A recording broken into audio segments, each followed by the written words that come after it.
Here's a riddle from my own marriage. Walter and I almost never argued about money, not once a year.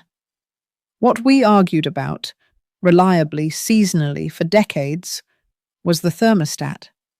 It took me an embarrassing number of winters to work out that the thermostat was the money.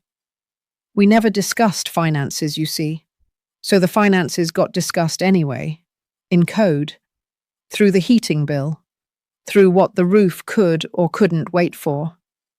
If you and your spouse have a thermostat, some small recurring argument that never quite dies, do yourself a favor and look underneath it. There's usually a $sign hiding there. Now, why do couples our age go quiet on money? Be fair to yourself. You were probably raised that way. Money talk was vulgar, and most marriages divided the labor early. One of you handled the finances, and that division of labor slowly became a division of knowledge. After 40 years, one of you holds the whole map, and the other holds a vague hope that somebody does. But here's the real reason the conversation never happens, and I'll say it plainly.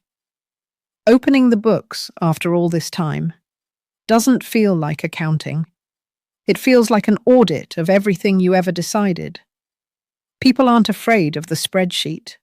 They're afraid of the verdict, so take the verdict off the table. Let me give you 4 moves. 1. Don't open with the accounts. Open with the future. We need to go over the finances sounds like a summons. Try instead. What do we want the next 10 years to actually look like? Money conversations that start with dreams go somewhere. The ones that start with bank statements end early and badly. 2. Make it an appointment, not an ambush. Saturday, coffee, 30 minutes, and stop at 30 even if it's going well, especially if it's going well. You're not holding a summit. You're starting a habit, like a standing card game. Short rounds, nobody flips the table. 3. First session, 1 goal only, the map. What do we have, and where is it? Accounts, pension, insurance, where the will lives, which drawer has the passwords. And a strict house rule for that first session: no judgments, not why is savings so thin, not you paid what for the mower. Verdicts kill maps. Decisions come later, once you're both looking at the same country. 4. And this is the one that matters most. Say the scary sentence early. Here it is. If something happened to me next month, would you know what to do? That sentence is the whole reason this conversation exists. I have known too many widows who spent their first year of grief doing detective work on their own household, hunting for accounts, guessing at passwords, learning the finances as a forensic exercise while their heart was broken. 1 folder and 2 honest hours prevents all of it. It is the kindest homework a marriage can do.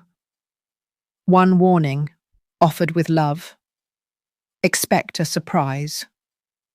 40 years of silence usually grew at least 1.